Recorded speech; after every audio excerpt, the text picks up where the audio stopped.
Today, we're diving into one of the most incredible narratives in the Qur'an, the story of Prophet Yusuf. It's this epic tale that unfolds over decades, packed with betrayal, injustice, and temptation. But really, at its heart, it's a story about unwavering patience, the power of forgiveness, and how a divine plan can unfold in the most beautiful, unexpected ways. And it all kicks off with a dream. Just imagine this. A young boy, Yusuf, runs to his father to tell him about this stunning vision he's had.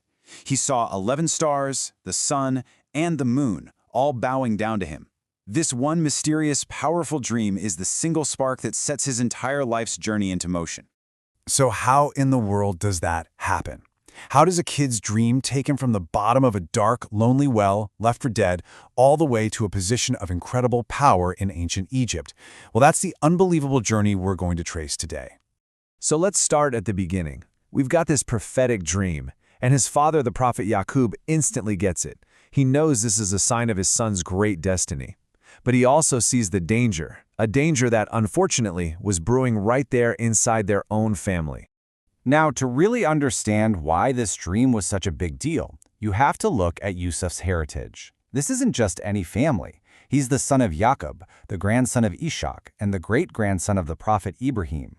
We're talking about a line of prophets, and Yusuf was destined to carry on that incredible legacy. So what was the problem?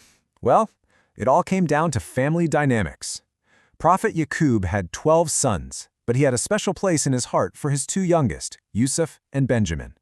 And this favoritism, whether it was real or just perceived, lit a dangerous fire of jealousy in the hearts of the 10 older brothers. This wasn't just some sibling rivalry. It boiled over into a full-blown, cruel plot. They conned their father into letting Yusuf come out with them, and then they threw him into a deep, empty well. To cover their tracks, they killed an animal, smeared the blood all over Yusuf's shirt, and brought it back to their father, claiming a wolf had got him. It's just brutal.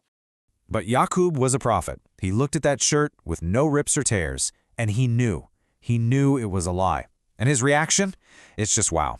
Instead of flying into a rage, he turns to his faith. He declares he'll be patient and says he's seeking help only from God against this awful story they've spun. You'd think being thrown in a well by your own brothers is rock bottom, right? Well, for Yusuf, this was just the beginning of his trials. He gets out of that dark pit only to find that his hardships are far from over. I mean, just look at this chain of events. It's one thing after another. He goes from being a beloved son to being abandoned. He gets found by a passing caravan only to be sold as a slave in Egypt. Then, in the house of a high-ranking official, his master's wife tries to seduce him. When he refuses, she accuses him of assault. And even though his innocence is proven, he gets thrown in prison anyway just to save her reputation. And all of this really highlights a central theme of the story: sabr. Now, this isn't just about passively waiting for things to get better. No, it's an active kind of patience. It's about maintaining your integrity, your morals, and your complete trust in God's plan, even when everything around you is falling apart.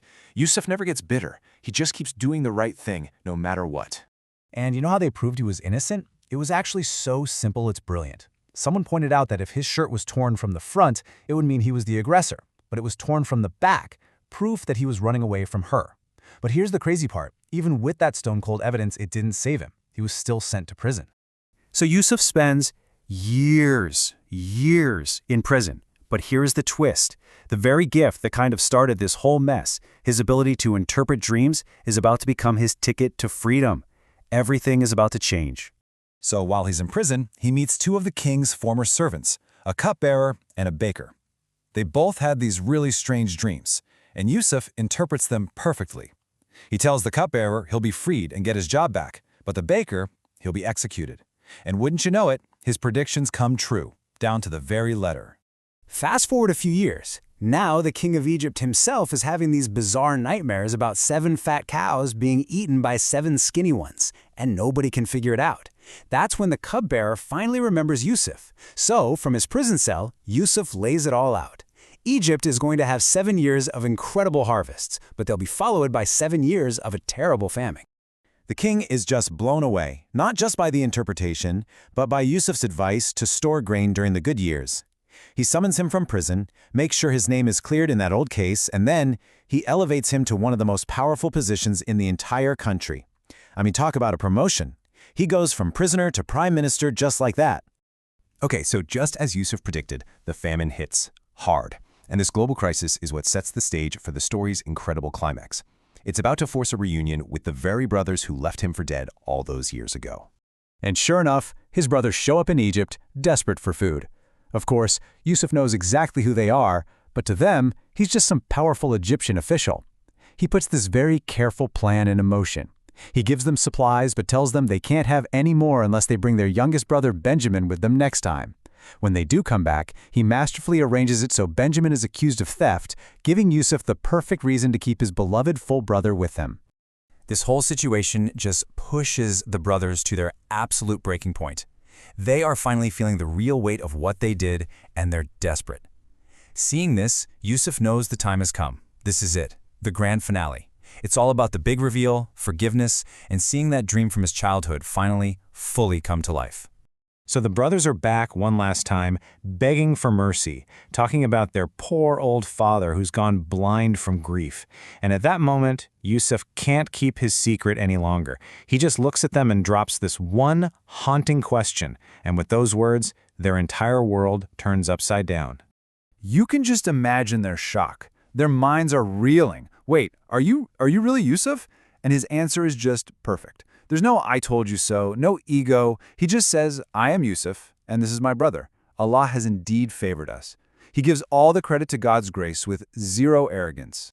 And this right here, this is the heart of the entire story. His brothers are completely at his mercy. He has all the power. He could have done anything to them. And what does he do? He gives them pure, instant, unconditional forgiveness. He doesn't just let them off the hook. He actually prays that God will forgive them too. It's the absolute pinnacle of mercy. And as a final act, Yusuf sends his shirt, the second important shirt in this story, back to his father. When Prophet Yaqub touches it to his face, his sight is miraculously restored. The whole family travels to Egypt, and in this incredible final scene, his parents and all 11 of his brothers bow before him in respect. And just like that, the mysterious dream from his childhood comes true. So, we're left with this to think about. When life throws one trial after another at us, when things feel relentless, how can we tap into that same kind of hope and trust in a bigger purpose that defined Yusuf's life? His story is this powerful reminder that suffering can be a path to greatness, that patience is a true strength, and that forgiveness has the power to heal even the deepest wounds. It's proof that even when a plan makes no sense to us, there might be a much larger, more merciful design at work.